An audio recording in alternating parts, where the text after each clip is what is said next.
ബ്രഹ്മാവ് തൻ്റെ ശരീരം രണ്ടായി പകുത്തു. അതിലൊരു ഭാഗം പുരുഷനും മറ്റേത് സ്ത്രീയുമായിരുന്നു.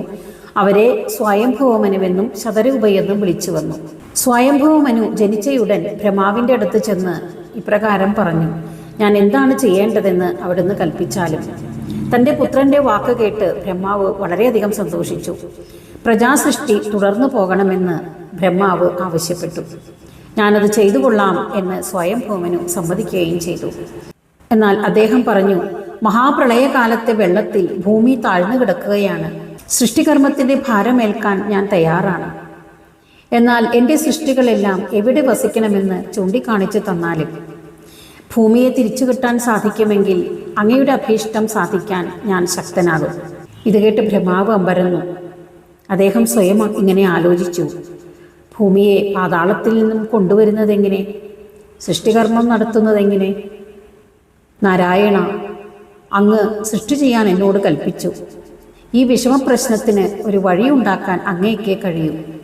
ബ്രഹ്മാവ് ഭഗവാൻ നാരായണനെ മനസ്സിൽ സ്മരിച്ചു. അദ്ദേഹം ധ്യാനനിമഗ്നനായപ്പോൾ പെട്ടെന്ന് അദ്ദേഹത്തിൻ്റെ മൂക്കിൽ നിന്ന് ചെറുവിരലിനോളം വലിപ്പമുള്ള ഒരു പന്നി പുറത്തു ചാടി. കണ്ടു നിന്നവർക്കെല്ലാം അത് ശ്രീനാരായണൻ ഭൂമിയെ പാതാളത്തിൽ നിന്ന് കരകയറ്റിക്കൊണ്ടുവരാനായി പന്നിയായി അവതരിച്ചിരിക്കുകയാണ് എന്ന് മനസ്സിലായി. ജനിച്ചയുടൻ തന്നെ ആ വരാഹം വളർന്ന് വളരെയധികം വളർന്ന് ആകാശമുട്ടയങ്ങനെ ഉയർന്നു നിന്നു. കണ്ടുനിന്നവരുടെയെല്ലാം ഹൃദയം പിളർക്കുമാറ് ഉച്ചത്തിലുണ്ടായ ആ പന്നിയുടെ ഗർജനം നാലുപാടും പ്രതിധ്വനിച്ചു. എല്ലാവരും ഭയചകിതരായി ഭഗവാനെ കൂട്ടത്തോടെ സ്തുതിക്കുകയും ചെയ്തു. പെട്ടെന്ന് തന്നെ ആ ഗംഭീരനായ പന്നി സമുദ്രത്തിലേക്ക് എടുത്തു ചാടി. അല്പനേരം ആ വരാഹം സമുദ്രജലത്തിൽ നീന്തിത്തുടിച്ച് സമുദ്രത്തിനടിയിലേക്ക് ഊളിയിട്ട് വെള്ളത്തിനടിയിലെത്തുകയും അവിടെ ഭയചകിതയായ ഭൂമിയെ കാണുകയും ചെയ്തു. അങ്ങനെ ഭൂമിയെ തൻ്റെ തേറ്റ കൊണ്ട് പൊക്കിയെടുത്ത് ആ തേറ്റമേൽ വച്ച് വരാഹം മേൽപോട്ടുയരാൻ തുടങ്ങി.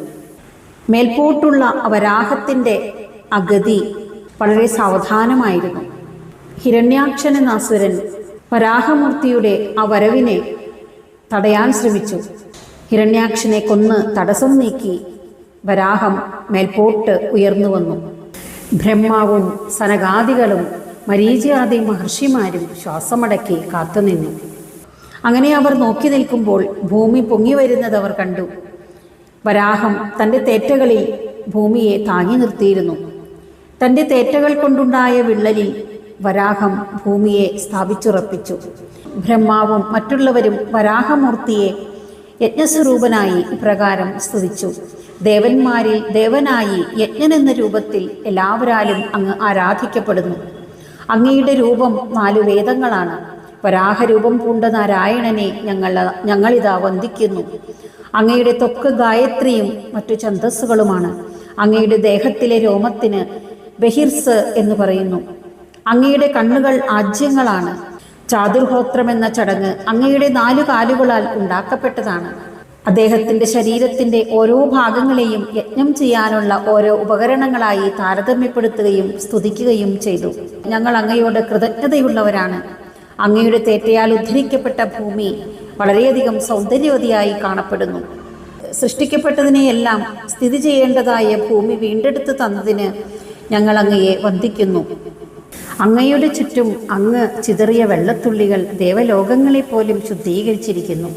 അങ്ങയുടെ രോമങ്ങൾ കൊഴിഞ്ഞു വീണ സ്ഥലങ്ങളെല്ലാം പുണ്യഭൂമിയായിരിക്കുന്നു. യജ്ഞങ്ങൾ നടത്തുവാൻ യോഗ്യമായ ഇടങ്ങളായിരിക്കുന്നു. അങ്ങയുടെ ദയാദാക്ഷിണ്യങ്ങളോട് കൂടിയ നേത്രങ്ങൾ എപ്പോഴും ഞങ്ങളിൽ പതിയുവാൻ ഞങ്ങൾ പ്രാർത്ഥിക്കുന്നു. ബ്രഹ്മാവിൻ്റെയും മഹർഷിമാരുടെയും സ്തുതിവചനങ്ങൾ കേട്ട് സന്തുഷ്ടനായ ഭഗവാൻ അവിടെ നിന്നും മറഞ്ഞു.